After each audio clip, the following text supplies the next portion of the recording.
السلام علیکم ناظرین و سامعین، آپ کا ہمارے ATR اردو چینل میں خیر مقدم اور استقبال ہے۔ آج ہم آپ کے سامنے پھر حاضر ہو گئے ہیں درجہ نہم کی کتاب درخشاں لے کر کے۔ ہم اس کے چیپٹر وائز پڑھ رہے ہیں، اس کو سمجھ رہے ہیں، آپ کو سمجھ میں بھی آ رہی ہیں باتیں، اور پھر یہاں پر آج ہم پڑھنے والے ہیں ایک سفر نامہ، کیونکہ ہم نے اسے پہلے پڑھا ہے سفر نامہ، پھر سفر نامہ نگار کو، اور سفر نامہ ایک پڑھیں گے۔ یہاں پر وہ سفر نامہ ہے فلپائن کا سفر 1967 عیسوی، یہاں پر کونے میں دے دیا ہے، دیکھ لیجئے، لکھا ہے کہ یہ ایک سفر نامہ ہے، اور اس کے رائٹر کون ہیں؟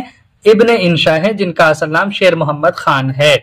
شیر محمد خان کا سفر نامہ فلپائن کا سفر جب اس نے کیا تھا 1967 میں، وہ اس کا ایک پارٹ یہاں پر آپ کو پڑھنے کا موقع مل رہا ہے۔ دیکھیے ان کے اسلوب کو، ان کے طریقے کار کو، ان کے اسٹائل کو، اور پھر آپ بھی ایسا ہی لکھیے۔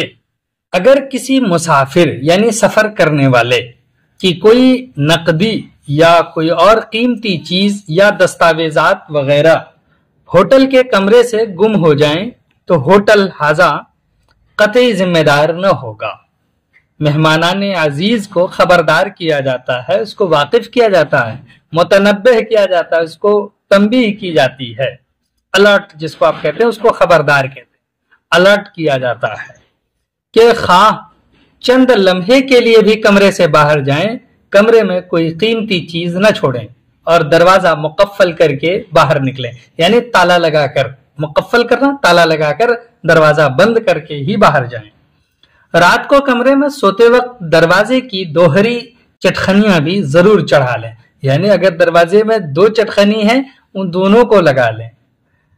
ہوٹل ہاذا کسی مسافر کے کمرے میں صنف مخالف، یعنی صنف مخالف کا مطلب اگر عورت ہے تو مرد، مرد ہے تو عورت، صنف کہتے ہیں قسم کو، تو یہاں صنف کا مطلب عورت ہے۔ صنف مخالف کے کسی رکن کا آنا مستحسن نہیں سمجھا جاتا۔ مستحسن مطلب اچھا، بہتر۔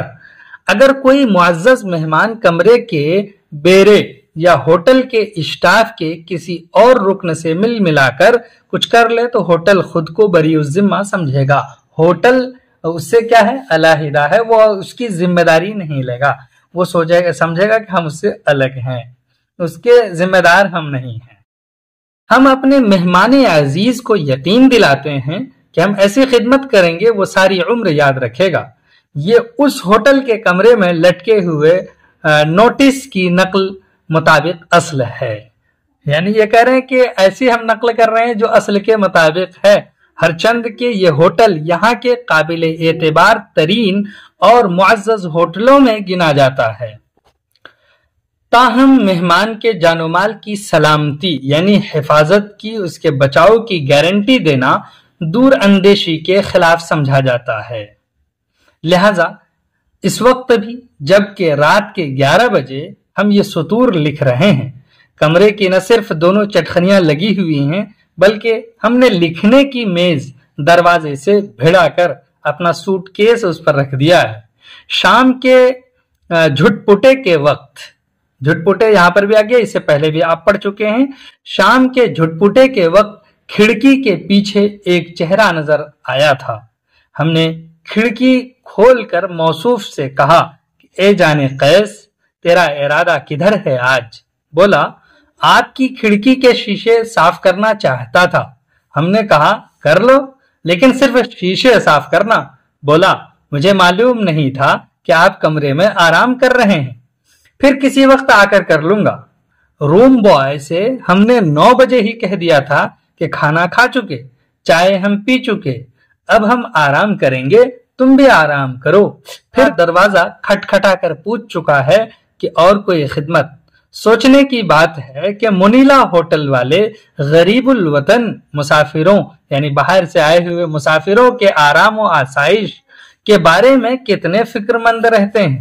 اللہ انہیں جزائے خیر دے، یعنی اس کا بہتر بدلہ اللہ دے۔ کابل کے ہوٹل روم کا بوائے تو ایسا استغنا کا مارا ہوا ہے، ایسی بے نیازی اس کے اندر ہے کہ آواز دینے پر بھی نہیں آتا تھا۔ اس نے پوچھ لیا تھا کہ صاحب کب اور کس روز جائیے گا، بس اس روز وقت نکال کر بخشش لینے ضرور آ گیا۔ بخشش مطلب ٹپ لینے کے لیے، ضرور آ گیا۔ جب بھی ہم کہیں کا سفر اختیار کرتے ہیں لوگ طرح طرح کے بہانوں سے ہمیں باز رکھنے کی کوشش کرتے ہیں، یعنی روکنے کی کوشش کرتے ہیں۔ کابل کے معاملے میں ہمیں سردی سے ڈرایا گیا تھا، یعنی بتایا گیا تھا کہ وہاں سردی بہت زیادہ ہوتی ہے۔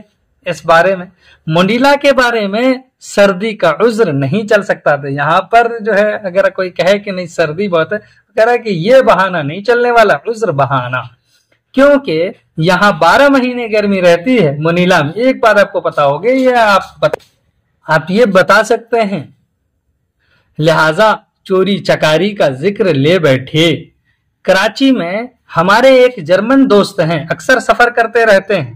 ہم نے ان سے آشیرواد چاہی تو بولے، منیلا میاں اخبار پڑھا ہے، اس وقت جرائم کے معاملے میں سب سے آگے نکلا ہوا ہے، یعنی اس وقت یہ جرائم جرم کی جمع ہے، جس کو آپ کہہ سکتے ہیں گناہ۔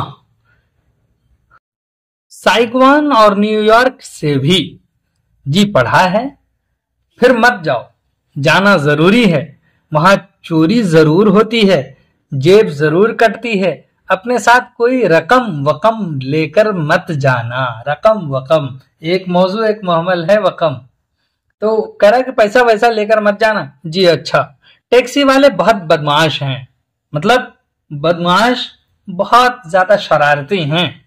ایئرپورٹ سے ٹیکسی میں بیٹھو تو راستے میں گھما کر ہوٹل کی بجائے کسی ویران علاقے میں لے جاتے ہیں، مسافر کو اٹھا کر باہر پھینک دیتے ہیں اور سوٹ کیس لے کر غائب ہو جاتے ہیں، لہٰذا اپنے ساتھ سوٹ کیس لے کر نہ جانا۔ جی بہت مناسب، یعنی ٹھیک ہے۔ میرے ایک دوست کے تو انہوں نے کپڑے بھی اتار لیے تھے، تو کیا کپڑے بھی نہ پہن کر جاؤں؟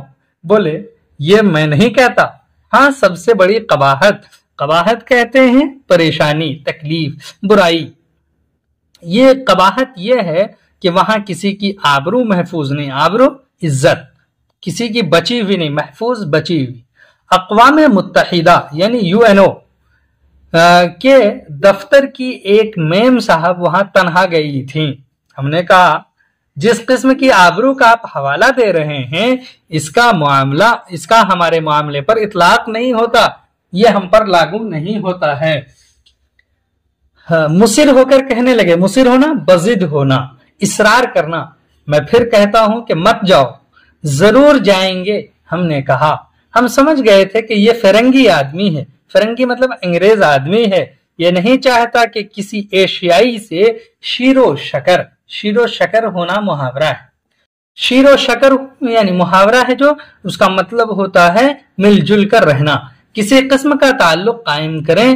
جائز اور ناجائز کی بحث تو بعد میں آتی ہے، اس کی بات چیت، اس کے بارے میں سوچنا تو بعد میں ہوگا۔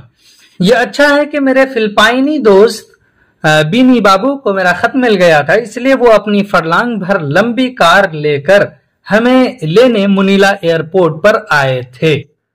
ایک اور بزرگ بھی ایک بین الاقوامی ادارے کی طرف سے ہماری پیشوائی کے لیے موجود تھے، یہ قوم کے بھارتی تھے۔